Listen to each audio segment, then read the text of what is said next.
இதுல எத்தனை பேர் 2025 உயிரோட இருந்தீங்க? இவ்வளவு பேர் தானா? 2025 இருந்தவங்க எல்லாம் 2026 இருக்கோன்றவங்க மட்டும் சத்தமா லேலியா சொல்லுங்க. பரவாயில்ல, எல்லாரும் இருக்கீங்க. 2025 பார்த்திருக்கீங்க, 2026 காண ஏசப்பா கிருபை செய்தார். அவர் நல்லவர், நல்ல எபினேசராய் இதுவரை நம்மை நடத்தினவர். அவர் நல்லவர்.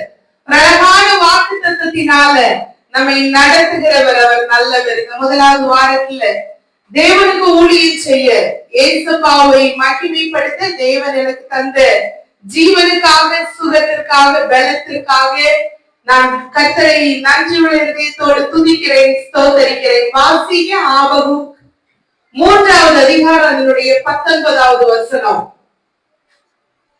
ஆபகுக் ஆண்டவராகிய கர்த்தர் என் பலன், அவர் என் கால்களை மான்கால்கள் போலாக்கி உயரமான ஸ்தலங்களில் என்னை நடக்க பண்ணுவார். ரொம்ப அழகான ஒரு வசனம். கர்த்தராகிய தேவன் என் பலன், அவர் என் கால்களை மான்களின் கால்களை போலாக்கி என்னை உயரமான ஸ்தலங்களிலே நடக்க பண்ணுவார். நானும் இந்த 1ஆம் தேதிக்கு பிறகு என்னென்னவோ மெசேஜ் எல்லாம் ப்ரிப்பேர் பண்ணி பார்த்தேன். எவ்வளவோ காரியங்கள் எல்லாம் யோசித்து பார்த்தேன், ஜோமி பார்த்தேன். இந்த ஒரு வசனத்துல இருந்து ஆண்டவர் என்ன தள்ளி வைக்கவே இல்லை. திருப்பி இந்த வசனத்தை தான் சொல்லிக்கிட்டே இருந்தாரு. வாக்குத்தத்த வசனம் 1ஆம் தேதி பேசிட்டோம், திருப்பியும் சொல்றது இல்ல. இதுல உள்ள காரியங்களை ஆராய்ந்து பார்க்கும்படியாக தேவன் அநேக நேரங்கள் அநேக வசனங்களை தந்தார். ஏன் மான்கால்கள்? இத சொன்னது யாரு? அந்த வசனத்தை ஃபுல்லா வாசிங்க. ஆண்டவராகிய கர்த்தரின் பலன், அவர் என் கால்களை மான்கால்கள் போலாக்கி உயரமான ஸ்தலங்களில் என்னை நடக்க பண்ணுவார். உயரமான ஸ்தலங்களில் என்னை நடக்க பண்ணுவார். இதே வசனம் நிறைய இடங்கள்ல வேதத்துல இருக்கு. 2 சாமுவேல் 22வது அதிகாரம் அதனுடைய வசனங்களை நம்ம வாசிக்க கேட்டோம். வாசிங்க.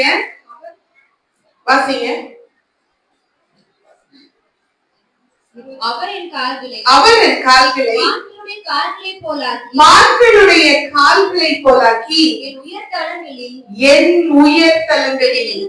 என்னை நிறுத்துகிறார். இதுக்கு முன்னாடி உள்ள காரியம் எல்லாம் பார்த்தா தாவீதை பற்றி தான் சொல்லி இருக்கு. ரொம்ப நெருக்கத்தின் பாதையில தாவீது நடந்து வருகிறார்.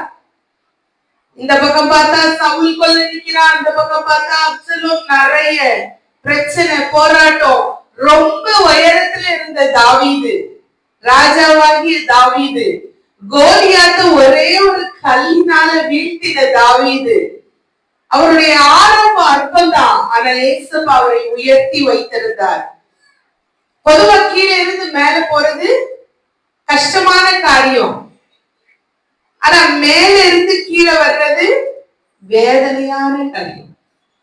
நல்லா இருந்துச்சு, இவங்க எல்லாம் நல்லா இருந்தாங்க, அதுக்கப்புறம் காணலன்னு சொல்றது ரொம்ப வேதனையான காரியம். ஒரு மாசத்துக்கு முன்னாடி அப்பா முகமே சரியில்லை, வீட்டுல இருந்து வருத்தப்பட்டுட்டே இருந்தாங்க. எங்களுக்கு தெரியும் அப்பா முகம் எப்படி இருக்கும்னு.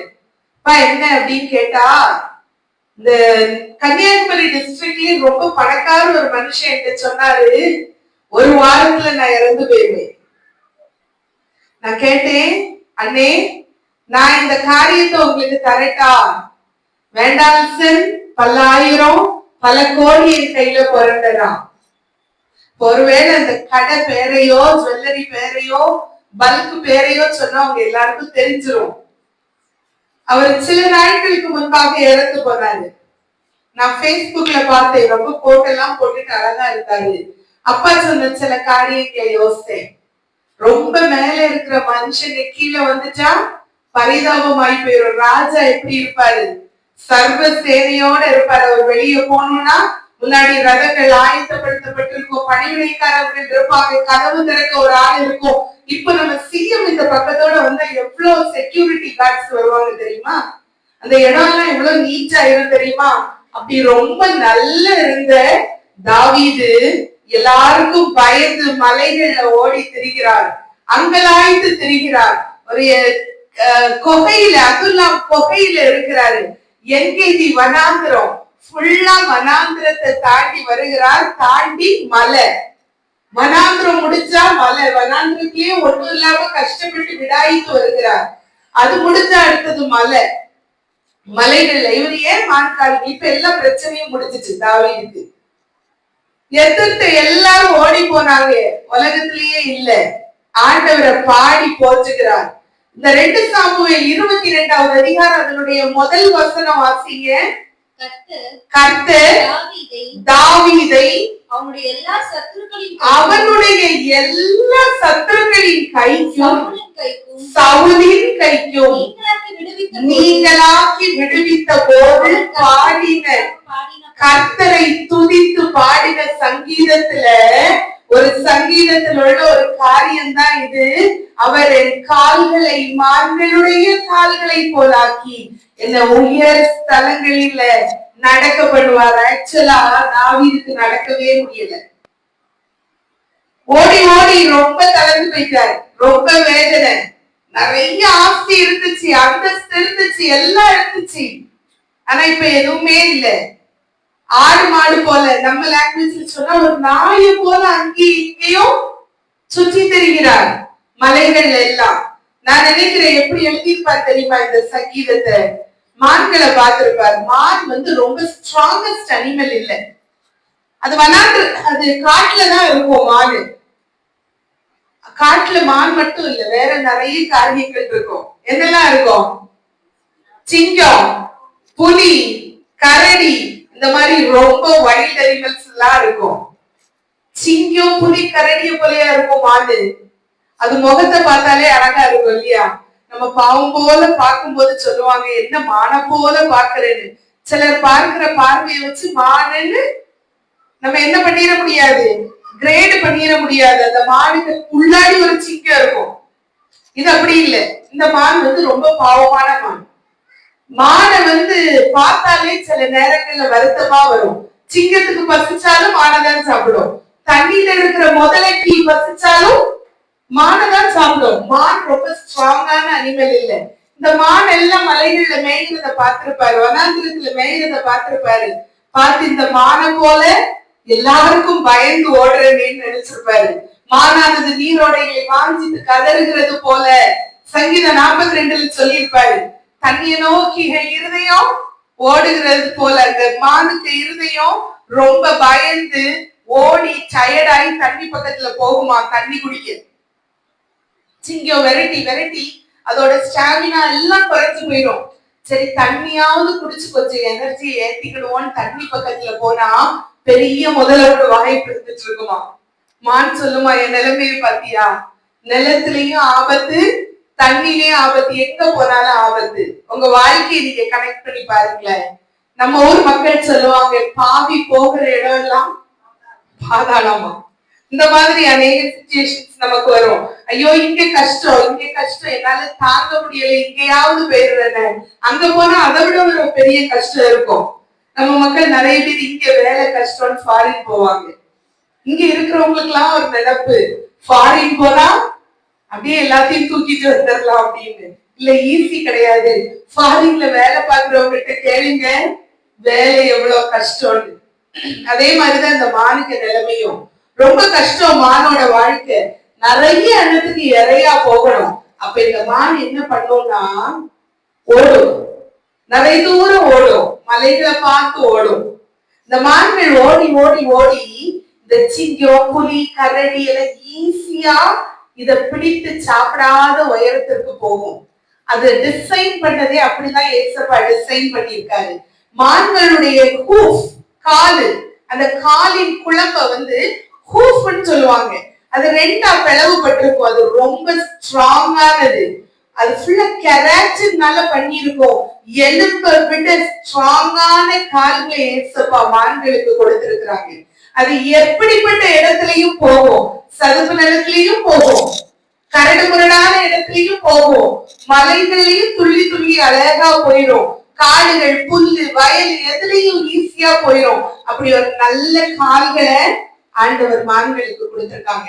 இந்த தாவீதை போல அநேக நேரங்கள்ல நீங்க யோசித்திருக்கலாம், நான் போகிற இடம் எல்லாம் பிரச்சனையா இருக்கு, எல்லா இடத்துலயும் சுத்தி சுத்தி பார்க்கிறேன், எனக்கு வேதனை மிஞ்சுகிறது, அநேக இக்கட்டுகளை சந்திச்சிருக்கேன், அநேக நிந்தைகள், அவமானங்கள் என்ன சூழ்ந்திருக்கிறது, அநேக நெருக்கின நேரங்கள் உண்டு, நான் நடந்து போனா சிங்கு என்ன பிடிக்க வந்த நேரங்கள் உண்டு, சரின்னு இளைப்பாறதுக்கு தண்ணி பக்கம் போனா அங்க ஒரு முதல்ல இருந்தது உண்டு. இதெல்லாம் நினைச்சுக்கிட்டு இருந்தீங்கன்னா இந்த வருஷம் ஏசப்பா அவங்களுக்கு முதல் வாரத்துல சொல்லியிருக்காங்க, மான்களுடைய கால்களை தருவார். ஒருவேளை நீங்க ரொம்ப ஸ்ட்ராங்கா இல்லாம இருக்கலாம், சிங்கத்தை போல ஸ்ட்ராங்கா இல்லாம இருக்கலாம், ஆனா மான்களுடைய கால்களை ஆண்டவர் தரும்போது இந்த மான் என்ன பண்ணுவோம்னா அப்படியே துளி துளி துளி துளி உயர்ந்த இடத்துல போயிருமா. முதல் கேரக்டர் உறுதியான கால்களை தருகிற தேவன். எத்தனை பேருக்கு ஆசை, எனக்கு உறுதியான கால் வேணும், தெரிந்த ஆஸ்தி, மிகுந்த செல்வம், உயர்ந்த கல்வி எல்லாம் வேணும் அப்படியா? இல்ல, ஆண்டவர் தருகிற உறுதியான கால் வேணும். தீரண்ட ஆஸ்தி, உயர்ந்த கல்வி, செல்வாக்குகள் இங்க இருப்பினோ, உயர்ந்த கல்வி, செல்வாக்குகள் இங்க இருப்பினோ, குருசை நோக்கி பார்த்து எனக்கு, குருசை நோக்கி பார்த்து எனக்கு, உரிய மேன்மைகள் யாவும் பற்பமே, உரிய மேன்மைகள் யாவும் பற்பமே, சிந்தை தீர சுராஜா உந்தன் சிலுவை என் மேன்மை, உந்தன் சிலுவை என் மேன்மை. மேன்மையான ஏசப்பாவுடைய கரத்தை மட்டும் பிடித்துக்கிட்டீங்கன்னா இந்த வருஷத்துல ஏசப்பா அவங்களுக்கு உறுதியான கால்களை தருகிற தேவனாக இருக்கிறார். வலுவாதபடி காக்கிற தேவன் நம்முடைய ஏசப்பா. நீங்க உங்க கால்களினால நடந்து போனீங்கன்னா கரடு முரடான காரியங்கள் வரும்போது வழுகி கீழே விழுந்துருவீங்க. இந்த நாள், இந்த முதல் வார ஞாயிற்றுக்கிழமை முடிவு பண்ணுங்க, ஏசப்பா நீங்க தருகிற உறுதியான கால்கள் எனக்கு போதும். ஏன்னா அந்த கால்கள் ஒரு நாள் வழுகி கீழே விழவே செய்யாது. இந்த வருஷத்துல ஏசப்பா அவங்க வழுகி விடவே மாட்டாங்க. எத்தனை பேர் விசுவாசிக்கிறீங்க? இந்த வருஷத்துல உறுதியான கால்களினால ஆண்டவர் நடத்த வல்லவர். சொல்லுகிற எல்லாருக்கும் அப்படியே தருகிற தேவனாக இருக்கிறார். இரண்டாவது காரியம், வேகமும் பலனும் உள்ள கால்கள். ரொம்ப ஃபாஸ்டா இருக்கும், அப்படி fraction of secondsல ஓடும். புலி பதுங்கி வரும், சிங்கம் பதுங்கி வரும், ஒரு செகண்ட்ல துள்ளி ஓடும். முன்னங்கால்களையும் பின்னங்கால்களையும் ரெண்டையும் சேர்த்து ஏர்ல துள்ளி போகிற கேரக்டர் உள்ள மான். எல்லாருக்கும் தேவை வேகமும் பலனும். ஆனா அநேக நேரங்கள்ல எல்லாம் ஆசைதான், ஏசப்பா தருகிறது எல்லாம் ஆசைதான். ஆனா ஆண்டவர் சொல்லுகிறது அநேக நேரங்கள்ல நம்ம செய்ய மாட்டோம். 2 சாமுவேல் 22:25 26 வசனம் வாசிங்க. ஆகையால் கர்த்தர் என் நீதிக்கு தக்கதாகவும் தம்முடைய கண்களுக்கு முன் இருக்கிற என் சுத்தத்திற்கு தக்கதாகவும் எனக்கு பலன் அளித்தார். தயவுள்ளவனுக்கு நீர் தயவுள்ளவனாகவும், உத்தமனுக்கு நீர் உத்தமனாகவும், புனிதனுக்கு நீர் புனிதனாகவும் இருக்கிறீர். எவ்வளவு நல்ல வசனம் தெரியுமா? இந்த வருஷம் ஃபுல்லா மறந்துடாதீங்க. தாவீது பாடின சங்கீதம் தான், தாவீது சொன்ன காரியங்கள் தான். ஆனா நம்முடைய வாழ்க்கையில அதை அக்னாலேஜ் பண்ணணும், அதை அபியாசமாக்கி கொள்ளணும். என்ன ஒரு நல்ல காரியம் தெரியுமா? கர்த்தர் என் நீதிக்கு தக்கதாகவும் என் இருதயத்தின் சுத்தத்திற்கு தக்கதாகவும் பலன் அளித்தாராம். ஆண்டவர் அப்படியா? அப்படின்னா அப்படிதான். ஆண்டவரை ஏற்றுக்கிட்டோம், ஞானஸ்நானம் எடுத்துட்டோம். ஒரு காலத்துல ரொம்ப அழுக்கா இருந்தோம், ரொம்ப பாவத்துக்குள்ள இருந்தோம். ஆனா ஏசப்பா அவருடைய அன்பினால நம்மளை அணைத்து கொண்டார். நம்ம தூக்குனாங்க ஏசப்பா, நம்ம கேட்டதெல்லாம் தந்தாங்க. எல்லாம் ஆண்டவருடைய கையில வாங்கின பிறகு ஆண்டவரை விட்டுட்டு போகிற குணம் நம்மள இருக்கக்கூடாது. இந்த வருஷத்தின் துவக்கத்துல எல்லாரும் முடிவு பண்ணுங்க, அவருக்கு முன்பாக நீதியா இருக்க நான் என்ன ஒப்பு கொடுக்கிறேன் ஆண்டவரே, உத்தமமா இருக்க ஒப்பு கொடுக்கிறேன். அவர் கண்களில தயவு கிடைக்க பரிசுத்தமா என்னை காத்து கொள்ளுவேன். ரொம்ப கஷ்டமான காரியம். சில நேரங்கள்ல நம்ம நிறைய ரெசல்யூஷன் எடுப்போம், இந்த வருஷத்துல இருந்து இந்த காரியம் நான் செய்ய மாட்டேன் இயேசுப்பா. ஆனா ஒரு காரியம் வரும்போது ஈஸியா வழங்கி விழுந்துருவோம். ஒருத்தர் ஒரு முனிவர்கிட்ட போய் கேட்டாராம், ஐயா நான் இந்த ராஜாவை போல நல்ல பெரிய ஆளா இருக்கணும். நம்ம ஊர் ராஜா எவ்வளவு பெரிய பணக்காரர் தெரியுமா, எவ்வளவு ஆஸ்திகள் அந்தஸ்தெல்லாம் இருக்கு தெரியுமா, இவரை போல நான் இருக்கணும், என்ன செய்யணும்? அப்ப முனிவர் சொன்னாரு, டைம் நீ நல்லா மேனேஜ் பண்ணணும். அந்த ஒரு சாமியாருக்கு எல்லாம் தெரியும், நான் என் டைம் எவ்வளவு நல்லா மேனேஜ் பண்றேன், என்னுடைய நேரங்களை நான் கரெக்டா இது பண்றேனே, ஷெட்யூல் பண்றேனே. ஏன் முனிவரே, ஏன் சாமி இப்படி சொல்றீங்க நீங்க அப்படின்னு கேட்டானா. அப்ப இந்த முனிவர் சொன்னாராம், நீ தேவையில்லாத காரியத்திற்காக உன் டைம் நிறைய நேரம் யூஸ் பண்ற, தேவையில்லாத பேச்சுகளுக்கு வந்துட்டு தேவையில்லாத காரியத்துல நீ ரொம்ப இன்வால்வ் பண்ணிக்கிற, அதனாலதான் இந்த ராஜாவை போல உன்னால வாழ முடியல அப்படின்னு. உங்களை எத்தனை பேருக்கு புரியுது? வேதமும் அப்படிதான் சொல்லுது, துன்மார்க்கருடைய ஆலோசனையில் நடக்காத, பாவிகள் உட்கார்ற இடத்துல உட்காராத, பரியாசக்காரர் இருக்கிற இடத்துல இருக்காது. நம்ம டைம் எல்லாம் இப்படியே வேஸ்ட் பண்ணிடுறோம். இந்த முதல் வாரம் முடிவு பண்ணுங்க, ஏசப்பா உங்களுக்கு பிரிய இல்லாத இடத்துல நான் இருக்க மாட்டேன், உங்களுக்கு பிரிய இல்லாத இடத்துல நிக்க மாட்டேன், உங்களுக்கு பிரிய இல்லாத இடத்துல உட்கார்ந்து பேச மாட்டேன். அப்படி பேசினா ஏசப்பா நமக்கு வேகமும் பலனும் தர்றதற்கு முடியாது. இங்க சொல்றாரு, உங்க கண்களில, உங்க கண்களுக்கு முன்பாக இருக்கிற நீதிக்கு தக்கதாக எனக்கு நீங்க செய்தீங்க ஏசப்பா. ஆண்டவர் உண்மையிலேயே தாவீதை உயர்ந்த ஸ்தலங்களில ஏறி இருக்கும்படி நடக்கும்படி பண்ணினாராம். இப்ப இவர் சொல்றாரு, இதுக்கு காரணம் நான் உமக்கு முன்னாடி மன உத்தமமா நடந்தேன், உமக்கு முன்னாடி பரிசுத்தமான காரியங்களை செய்தேன், நீதியான காரியங்களை செய்தேன், இதெல்லாம் காண்கிற நீங்க என்னை இப்படி ஆசீர்வதித்தீங்க ஆண்டவரேன்னு சொல்லி இந்த சங்கீதத்தை பாடுறாரா. இன்னைக்கு ஆண்டவருக்கு முன்பாக நம்ம ஒப்பு கொடுத்தா நம்ம வாழ்க்கை பிரயாணங்கள் ரொம்ப ஈஸி இல்லை. ஒரு குடும்பத்துல உள்ளவங்க வேற வேற டைரக்ஷன்ல இருப்பாங்க. நம்ம இந்த உலகத்துல வாழ்கிறோம், ஒவ்வொருத்தரும் ஒவ்வொரு மாதிரி இருப்பாங்க, சிரிச்சுக்கிட்டே இருப்பாங்க, எங்க குடியிருக்குன்னே தெரியாது, நமக்கு கூட வேலை பார்க்கறவங்களா இருக்கும், கூட டெய்லி லைஃப்ல டிராவல் பண்றவங்களா இருக்கும். நம்முடைய பிரயாணங்கள் எல்லாம் மேடுகள் நிறைந்த பிரயாணங்கள் தான். நீங்க நினைக்க முடியாது, கிறிஸ்தவ ஜீவி ரொம்ப ஈஸியான ஜீவி, அப்படியே ஆண்டவர் அப்படியே கையில ஏத்தி கொண்டு அப்படியே நடந்து போவார். உண்மைதான், ஆண்டவர் ஏத்தி கொண்டு நடந்து போவார். நீங்க அதற்கு தகுதியா இருக்கணும். நானும் நீங்களும் ஆண்டவர் ஏந்தி கொண்டு போகிறதுக்கு தகுதியா இருக்கணும். நம்ம பிரயாணங்கள்ல மேடு உண்டு, பள்ளங்கள் உண்டு, ஆனா ஏசப்பா தாங்குகிறதற்கு நம்மளை விட்டு கொடுக்கணும். ஏன்னா அவர் நல்லவருக்கு நல்லவராம், தயவுள்ளவருக்கு அவர் தயவுள்ளவர், புனிதனுக்கு அவர் புனிதர். இன்னொரு காரியம் சொல்லப்பட்டிருக்கிறது, மாறுபாடு உள்ளவருக்கு அவர் மாறுபாடுபடுகிற தேவனாக இருக்கிறார். இயேசுவா ரொம்ப நல்லவர், உண்மைதான்.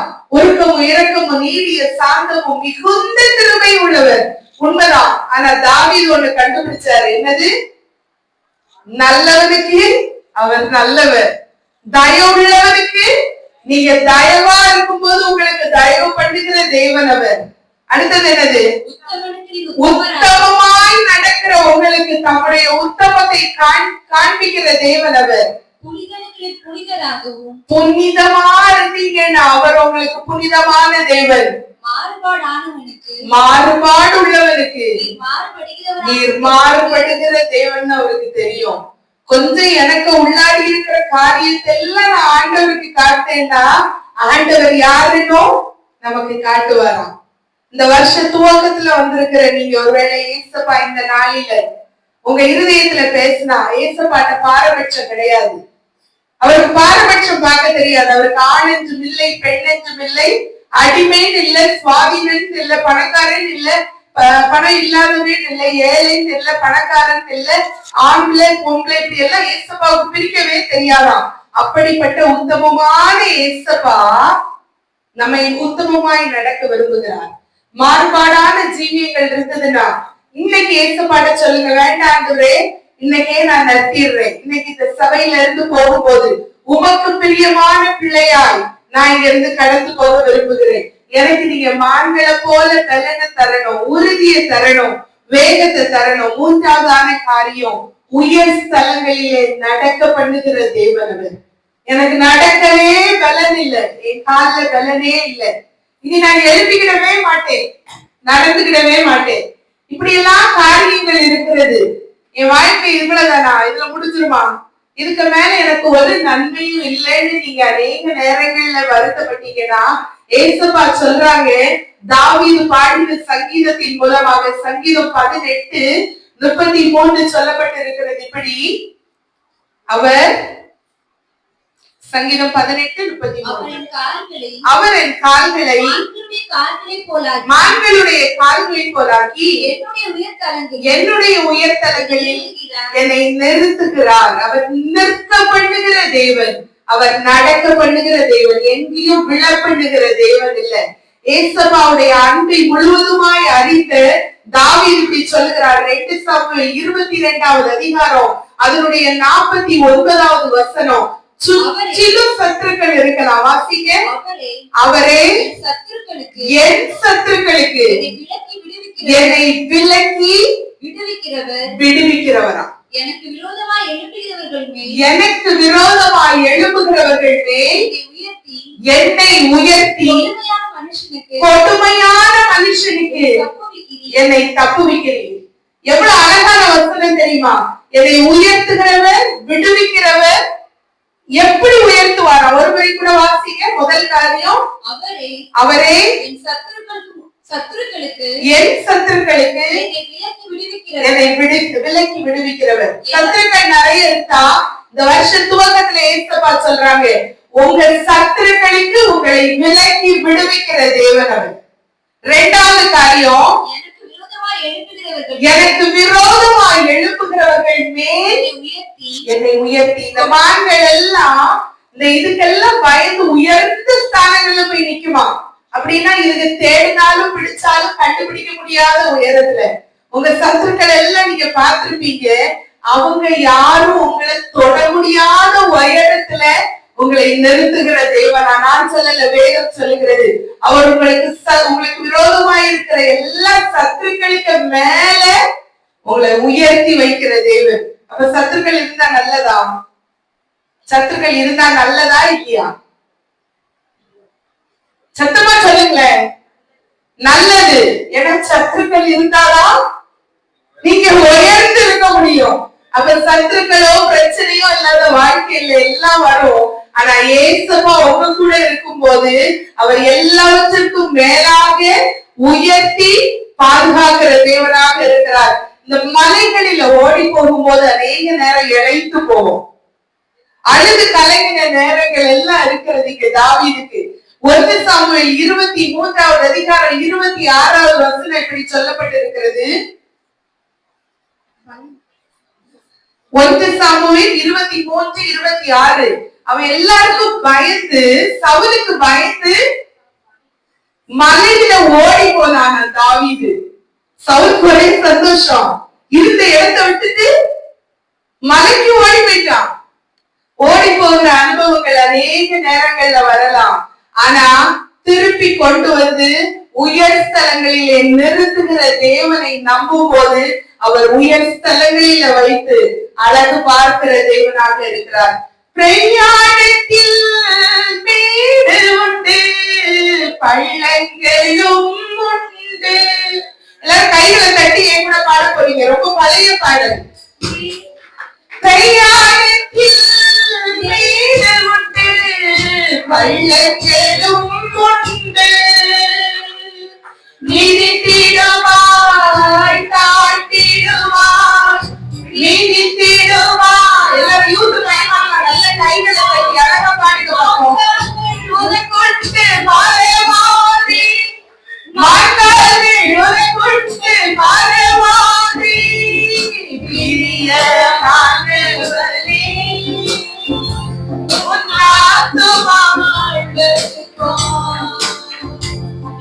எல்லாவற்றிலும் வாழ்த்து, சுகமாயிரு மகனே, பிரியமானவரே,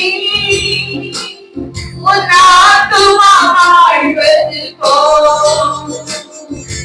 எல்லாவற்றிலும் வாழ்த்து, சுகமாயிரு மகனே. இஸ்ரவேல் சுகமாய் தங்கி இருக்குமா? ஏசப்பாவுக்கு வாக்குத்தத்தம். உன் சுக வாழ்வு சீக்கிரத்துல துளிர்க்கும்னு ஏசப்பா நமக்கு இந்த நாளிலே வாக்கு பண்ணி இருக்காங்க. நம்ம ஆத்துமாவை, ஆவி ஆத்துமா சரீரத்தை ஏசப்பாவுக்கு முன்னாடி நம்ம பரிசுத்தமாய் பாதுகாத்து கொள்ள இந்த நாள்ல நம்ம ஒப்படைக்க வேண்டியது அவசியமாக இருக்கிறது. 1 சாமுவேல் 30வது அதிகாரம் அதனுடைய 10வது வசனம். தாவீது முதல்ல மலைக்கு ஓடி போனான், இப்ப இளைத்து போனானா? வாசிங்க. தாவீதோ 400 பேரோடு கூட தொடர்ந்து போனான். 200 பேர் விடாய்த்து போனபடியினால ஆற்றை கடக்க கூடாமல் நின்று போனார்கள். இளைத்து போன அனுபவங்கள் இந்த வருஷத்துல எப்பெல்லாம் உங்களுக்கு கலக்க வருகிறதோ, இளைத்து போன அனுபவங்கள் வருகிறதோ, டக்குன்னு ஞாபகம் வைங்க, ஏன் ஏசப்பா எனக்கு மான்கால்களை தருகிற தேவன். எத்தனை பேர் விசுவாசிக்கிறீங்க? கைகளை தட்டி. அவர் மான்கால்களை தந்து உயர்ந்த ஸ்தலத்துல நடக்க பண்ணுகிற தேவன். ஒரு மனுஷன் முன்னாடியும் உங்களை வெட்கப்படுத்தாத தேவன் அவர். பயப்படவே செய்யாதீங்க. எனக்கு வெட்கம் வந்துருமா, நான் கைவிடப்பட்டுவனா? இல்ல. நம்ம நம்புகிற ஏசப்பாவுக்கு ஒரு நல்ல ஸ்பெஷாலிட்டி இருக்கு. ஏசப்பா சொல்லியிருக்காங்க, ஏன் ஜனங்கள் ஒருபோதும் வெட்கப்பட்டு போவதில்லை. எத்தனை விசுவாசிக்கிறீங்க? அவர் நல்லவர், அவர் அப்படியே செய்கிற தெய்வன். 3வது காரியம் 2 சாமுவேல் 15வது அதிகாரம் 30வது வசனம். 2 சாமுவேல். தாவீது முகத்தை மூடி வெறுங்காலால் நடந்து அழுது கொண்டு ஒலிவ மலையின் மேல் ஏறி போனார். பெரிய ராஜா அழுதுகிட்டே நடந்து போறாரு வெறுங்கால. இங்க எவ்வளவு சந்தோஷமா பாடுறாரு இல்ல? 2 சாமுவேல் 22ல ஏன் ஏசப்பா எல்லாவற்றுக்கும் விடுவித்தாரு. மலையில ஓடி போன தாவீது, இளைத்து போன தாவீது, இப்ப கடைசியா வெறுங்கால பெரிய ராஜா வெறுங்கால கால செருப்பு கூட போடாம அழுதுகிட்டு அங்கலாய்த்து ஓடுகிறார். என்னைக்கு உங்க கண்ணு கலங்க போகுதுன்ற கவலையான சிச்சுவேஷன் வருகிறதோ அப்ப சொல்லுங்க, நான் அழுது கொண்டு ஓட ஏசப்பா அனுமதிக்கவே மாட்டார். இந்த வருஷம் முழுவதும் அவர் உயர்ந்த ஸ்தலங்களிலே நடக்கப்படுகிறவர். செய்ய வேண்டியது ஒரே ஒரு காரியம், அவரை மட்டும் பிடித்துக் கொள்ளணும். அவருக்கு முன்பாக மன உண்மையா இருக்கணும். ஒரு மனுஷனும் நம்மள ரொம்ப நல்லவேன்னு சொல்லவே வேண்டாம். மனுஷன் சர்டிபிகேட்ஸ் எல்லாம் ரொம்ப வித்தியாசமான சர்டிபிகேட்ஸ். ஒரு தடவை ரொம்ப நல்லவேன்னு சொல்லுவாங்க, அடுத்து நீங்க ஒரு காரியம் செய்யலன்னா அதே வாய் என்ன சொல்லும் உங்களுக்கு தெரியும். நீங்க ஏதாவது நன்மையான காரியங்கள் செய்துட்டே இருக்கிறது வரைக்கும் உங்களுக்கு நல்லவேன்னு சொல்லுவாங்க. நீங்க ஒரு காரியம் கேட்டு யாருக்காவது கொடுக்கலைன்னா இவங்க மோசம்னு சொல்லுவாங்க. மனுஷன் சர்டிபிகேட் எல்லாம் இருக்கட்டும் ஒரு பக்கம், ஏசப்பா நமக்கு தருகிற சர்டிபிகேட் மட்டும் போதும். நம்மை நம்மளாகவே பார்க்கிற தேவன். மாய்மாலமான ஜீவியம் வேண்டாம், நான் ரொம்ப பெர்ஃபெக்ட், அது வேண்டாம். நம்ம எப்படி இருக்கிறோமோ, நம்ம இருதயத்தை பார்க்கிற தேவன் ஏசப்பா. நம்ம எப்படி இருக்கிறோமோ ஏசப்பாவுக்கு அப்படி பிடிக்கும். நம்ம மனுஷங்க தான் கலரா இருக்கு, எப்படி அடிக்கடி சொல்லுவான், அவ கலரா இருக்கிறதுனால அவளைதான் மிஸ்ஸுக்கு பிடிக்கும். உலகம் ரொம்ப வித்தியாசமான உலகம் இப்ப உள்ள காலத்துல. முந்தானத்து 4 மாவடிக்கு போயிட்டு இருந்தோம், வேலை முடிஞ்சிச்சு. என் பிள்ளைங்க 2 பேரும் கார்ல பேசிக்கிட்டாங்க. ரொம்ப நல்லாதான் போச்சு டிராவல். குட்டி நானையா, கழுதை குட்டி நானையா, அழகா பாடிட்டு எல்லாம் ஒரு 5 நிமிஷத்துல என்ன ஆச்சுன்னு தெரியாது. 2 பேரும் அவ்வளவு பாசமா தான் வந்தாங்க. திடீர்னு ஒரு சினிமா பாட்டு வந்தது. என்ன பாட்டு? ஏதோ ஒரு பாட்டு இருக்கு, உன் கூடவே பிறக்கணும். டக்குன்னு என் சின்ன பிள்ளை சொன்னா, ஒரு தடவை பிறந்ததுக்கே நான் படுற பாடு எவ்வளவு தெரியுமா உனக்கு? திருப்பி திருப்பி உன் கூட பிறந்து உன் பழைய ட்ரெஸ் எல்லாம் யூஸ் பண்றதுக்கா? என் பென்சிலை திருடுனேன், என் பாக்ஸ திருடுனேன், என் ஹேண்ட் பேக்கை திருடுனேன், திருப்பி உன் கூட எப்படி பிறக்க முடியும்? இந்த ஒரு பாட்டை மட்டும் நீ பாடாதுன்னு சொல்லி 2 பேரும் திருப்பி சண்டை போட ஆரம்பிச்சிட்டாங்க. 10 நிமிஷம் எங்களுக்கு என்ன நடக்குன்னு தெரியல.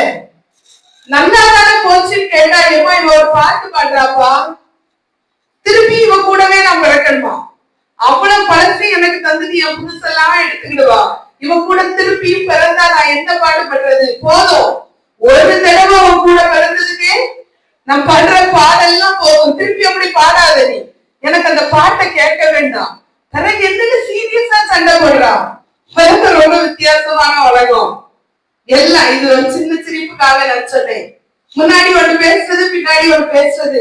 உலக புகழ்மிக்க நெல்சன் மண்டேலா ஒரு பெரிய பப்ளிக் ஸ்பீச்ல இப்படி பேசினாராம், என்னை பற்றி தப்பா பேசுறவங்க எல்லாம் பேசுங்க, say whatever you want, bad things பேசுறவங்க எல்லாம் பேசுங்க, ஆனா பேசி முடிச்ச பிறகு ஏதோ ஒரு நல்லது பேசுவேன், அந்த ஒரு லைனையும் தயவு செய்து சொல்லிருங்க. ஏதோ ஒரு தடவை ஒரு நல்லது பண்ணிருப்பேங்களா, ஒரே ஒரு நல்லது, பேசி முடிச்சுட்டு கடைசியா இவன் நல்லதும் பண்ணுனான்ற ஒரு லைனை மட்டும் பேசிருங்கன்னு. நம்ம அநேக நேரங்கள் ஏசப்பாட்டு நல்லதெல்லாம் வாங்குவோம், வாங்கிட்டு எது நடக்கலையோ அதை மட்டும் சொல்லி காட்டுவோம். ஏசப்பா நீங்க எனக்கு இத செய்யவே இல்லை, இதை தரவே இல்லை, இதை நீங்க பண்ணவே இல்லை, நான் கஷ்டப்பட்டேன், நான் பலவீனப்பட்டேன், நான் வேலை இல்லாம இருந்தேன், அப்படி இருந்தேன், இப்படி இருந்தேன், அந்த வாழ்க்கையில நீங்க ஒண்ணுமே செய்யல, ஆனா எல்லாம் நன்மையா ஆண்டவர் கையில இருந்து வாங்கி இருப்போம். ஆனா தாவீது கடந்து வந்த எல்லா பாதையை யோசித்து சொல்லுகிறார், நான் கடந்து வந்ததெல்லாம் கடந்து வந்துட்டேன், நான் மலைக்கு ஓடி போறது உண்மை, நான் கஷ்டப்பட்டது உண்மை, வெறுக்காலா ஓடுனது உண்மை, அழுதுகிட்டே ஓடுனது உண்மை, நான் இழைத்து போனது உண்மை, ஆனா ஒரு உண்மை மட்டும் எனக்கு தெரியும், அவர் கண்களில எனக்கு தயவு கிடைத்ததுனால ஏசப்பாயை கால்களை மான் கால்கள் போலாக்கி இந்த உயர் ஸ்தலங்களிலே நடக்க பண்ணினார். எனக்கெல்லாம் ஆண்டவர் இதை செய்வாரான்னு இந்த நாள்ல யோசித்தீங்கன்னா உங்களுக்கு தான் ஏசப்பா செய்ய போறாங்க. இந்த வருஷத்துல தேவன் நீங்க இருக்கிற இடத்தை காட்டிலும் உயர் ஸ்தலங்களிலே உங்களை நடக்க பண்ணி உங்களை ஆசீர்வதிக்கிற தேவனாகவே இருக்கிறார். எத்தனை பேர் விசுவாசிக்கிறீங்க? அவர் இந்த வருஷத்திலே ஆசீர்வதித்தே அனுப்புவார். அடுத்த வருஷம் இதே போல முதல் வாரம் வரும்போது எல்லாரும் சாட்சி சொல்ல போகிறோம், கடந்த வருஷம் முழுவதும் ஏசப்பா எனக்கு மான் கால்களை தந்து என்ன உயர்ந்த ஸ்தலங்களில் ஏறி இருக்கும்படி பண்ண போகிறார். எத்தனை பேர் ஆண்டவரை பார்க்க போறீங்க? ஆண்டவரை மட்டும் எத்தனை பேர் நம்ப போறீங்க? சத்தமா சொல்லுங்க பாப்போம். அவருடைய கண்களில மட்டும் எனக்கு தயவு கிடைத்தா போதும், எல்லாவற்றையும் ஈஸியா கடந்து போயிடும். எத்தனை பேருக்கு அந்த நம்பிக்கை இருக்கிறது? தாவீது சொல்லுகிறார், பாதி வயதுல என்னை எடுத்துக்கொள்ளாதே ஆண்டவரே, பலவீனத்தோட இருக்கேன், நடக்கவே முடியல, எனக்கு இந்த வியாதி வந்துடும் அந்த வியாதி வந்துடும், இல்ல ஒற்றுக்கு ஒப்பு கொடுக்காத தேவனவர், ஓடி இழைத்து போற அவங்களுக்கு மான்கால்களை தருகிறவர், வெறுங்காலோடு அழுது நடந்தீங்கன்னா அவங்களுக்கு மான்கால்களை தருகிற தேவனவர், இழைத்து போயிருந்தீங்கன்னா உங்களை உயர்த்தி வைத்து அழகு பார்க்கிற தேவனவர், எல்லாவற்றை காட்டிலும் ஆஸ்தி அந்தஸ்து பணம் புகழ் கல்வி எல்லாவற்றை காட்டிலும் அவரை மட்டும் பிடித்து கொண்டோனா ஏசப்பா தாம் தந்த வாக்கு தத்துவத்தின்படியே நம்ம இந்த வருஷம் முழுவதும் நடத்தி நம்மை ஆசீர்வதிக்கிற தேவனாக இருக்கிறார்.